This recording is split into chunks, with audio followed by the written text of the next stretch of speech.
Yes good evening everyone, my name is KG और आज हम अपना पढ़ रहे हैं third topic that is ratio and proportion. Ratio and proportion का फर्स्ट पार्ट है that is our ratio. Ratio में हम कंपेयर करते हैं दो क्वांटिटीज़ का जो कि होंगी सेम काइंड की एंड सेम यूनिट्स की। जैसे कि आप देख पा रहे हैं same kind and same units का मतलब क्या है। काइंड का मतलब यहाँ पे लेंथ और वेट से है, और अगर पहले लेंथ दे रखी है तो दूसरी भी उसकी लेंथ ही होनी चाहिए। अगर पहला वेट है तो दूसरी भी वेट ही होना चाहिए। ठीक है, दोनों क्वांटिटी में सेम काइंड होनी चाहिए। सेम यूनिट का मतलब क्या है, अगर पहली क्वांटिटी किलोग्राम में है तो दूसरी भी किलोग्राम में हो। ठीक है, पहली ग्राम में है तो दूसरी भी ग्राम में हो। अगर अलग अलग होंगी तो हम उनको कन्वर्ट करेंगे। किलो 1 किलोग्राम में दे दी, दूसरी ग्राम में, तो किलोग्राम को आप ग्राम में कन्वर्ट करेंगे। कन्वर्ट आप ग्राम को किलोग्राम में भी कर सकते हैं, लेकिन बड़ी यूनिट को छोटे में कन्वर्ट करना थोड़ा इजी पड़ता है। ठीक है, तो यहाँ पे जैसे मेरे पास एक एग्जांपल है, जैसे 4 kg एप्पल्स का अगर हम रेशियो निकाल रहे हैं 8 kg मैंगोज के साथ। एप्पल्स और मैंगोज तो फ्रूट है, उससे कोई इफेक्ट नहीं पड़ेगा। यूनिट देखो, यहाँ पे भी वेट है और यहाँ पे भी वेट है। ठीक है, ये भी किलोग्राम में है, वो भी किलोग्राम में है, तो यहाँ पे हम रेशियो बना सकते हैं। तो 4:8 बन जाएगा। इसको सिंपलेस्ट बनाना तो हम क्या करेंगे, इसको हम 4/8 लिख सकते हैं, तो 1/2 बन जाएगा। 4 1 जा 4, 4 2 जा 8, तो 1/2 को हम कैसे लिख देंगे, फिर दोबारा से 1:2 में लिख देंगे। सिंपलेस्ट फॉर्म का मतलब क्या है, सिंपलेस्ट फॉर्म मीन्स आपके पास कोई भी यहाँ पे रेशियो दिया गया, जैसे 14:26 दिया गया है। ठीक है, तो 14:26 में आप क्या करेंगे, उसको सिंपलेस्ट बनाने के लिए डिवाइड करेंगे, सेम नंबर से ऊपर और सेम से नीचे। जैसे यहाँ पे करा 14 और 26, दोनों में कॉमन क्या आ सकता है, 2। 2 से डिवाइड कर सकते हैं, 2 से डिवाइड किया 2 7 जा 14 और 13 2 जा 26 होता है, तो 7/13। अब ये फर्दर हम इसको डिवाइड नहीं कर सकते किसी भी नंबर से, इन दोनों में कुछ भी कॉमन नहीं आ रहा, तो 7/13 बन गया 7:13। तो सिंपलेस्ट फॉर्म क्या होती है, उसको उतना छोटा करना है कि उसके बाद हम उसको और भी छोटा ना कर पाए, सबसे छोटा रूप उसका। ठीक है, तो सिंपलेस्ट फॉर्म रेशियो की ये हो गई। नेक्स्ट जो आपका क्वेश्चन आता है वो आता है इक्विवेलेंट रेशियो के ऊपर।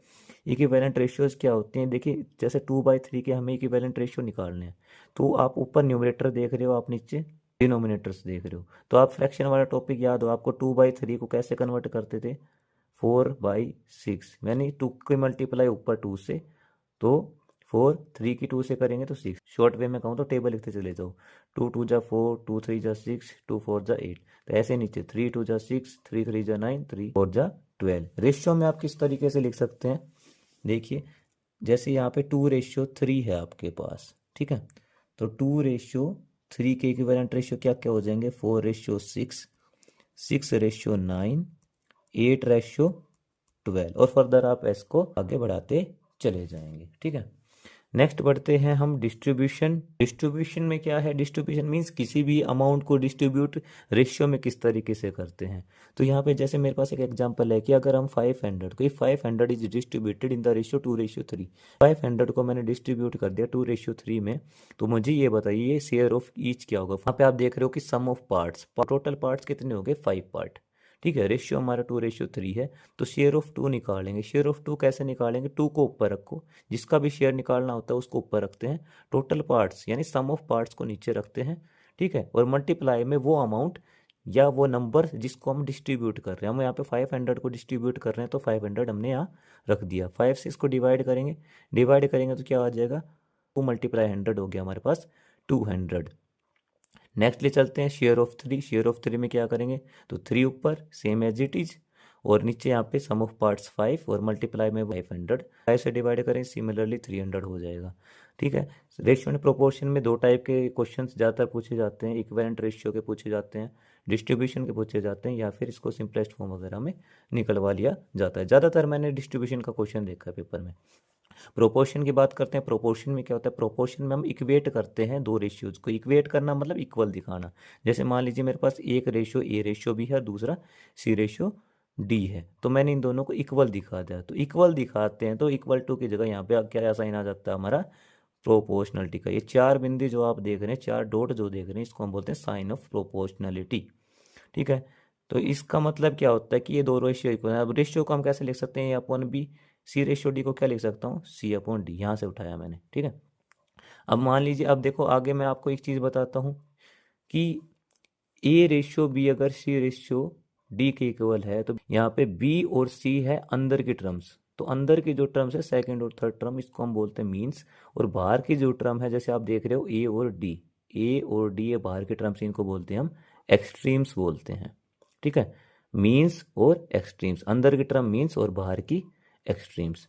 तो यहाँ पे फॉर्मूला है कि product of means is equal to product of extremes, यानी मीन्स का प्रोडक्ट और एक्सट्रीम का प्रोडक्ट इक्वल होता है। तो मीन का प्रोडक्ट हो गया आपका बी मल्टीप्लाई सी, एक्सट्रीम का हो गया ए मल्टीप्लाई डी। तो आप ये फॉर्मूला याद रखें कि A multiply D is equal to B multiply C. इस फॉर्मूले से भी क्वेश्चन सोल्व हो सकते हैं, अदरवाइज आप यहाँ पे ए बी और सी डी यहाँ पे इक्वल रेशियो दिखा के भी सोल्व कर सकते हैं। ठीक है, दोनों तरीके से जैसे भी आपको सूटेबल में हो।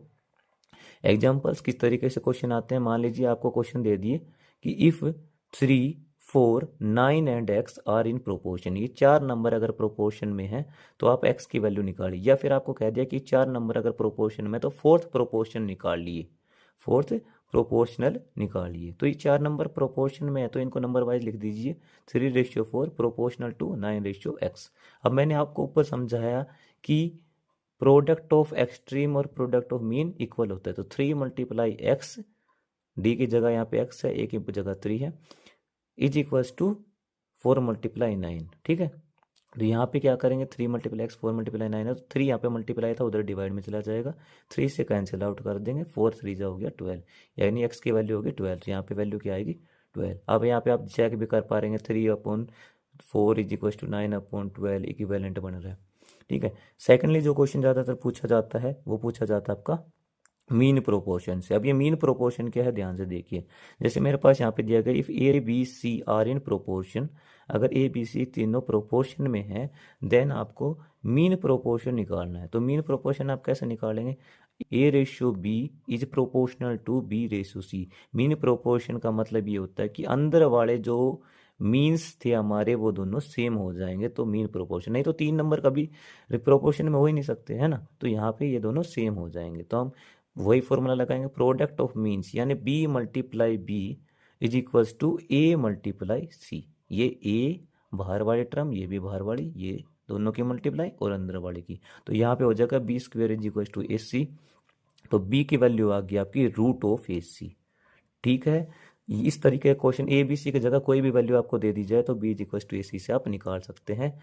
प्रोपोर्शन का जो लेवल था वो आपका 6th और 7th लेवल के हिसाब से है, और 6th और 7th लेवल में इसी टाइप के ही क्वेश्चंस पूछे जाते हैं ज़्यादातर। ठीक है, बाकी जो प्रोपोर्शन हाई लेवल का है वो आपका 8th क्लास में आता है। जो दो टाइप्स हैं, डायरेक्ट प्रोपोर्शन और इनवर्स प्रोपोर्शन, वो हम 8th क्लास के टॉपिक्स में आपको कवर अप करा देंगे। अगर आप प्रोपोर्शनल के बारे में एडवांस थोड़ा सा पढ़ना चाहते हैं तो आप 8th क्लास की वो वीडियो सर्च कर लीजिएगा। अगर आपको मेरी वीडियोस पसंद आती हैं, आपको मेरा पढ़ाया हुआ थोड़ा सा भी समझ में आता है, तो प्लीज़ लाइक कीजिएगा, शेयर कीजिएगा, सब्सक्राइब कीजिएगा, कमेंट कीजिएगा। Thank you so much, thank you so much for watching my videos.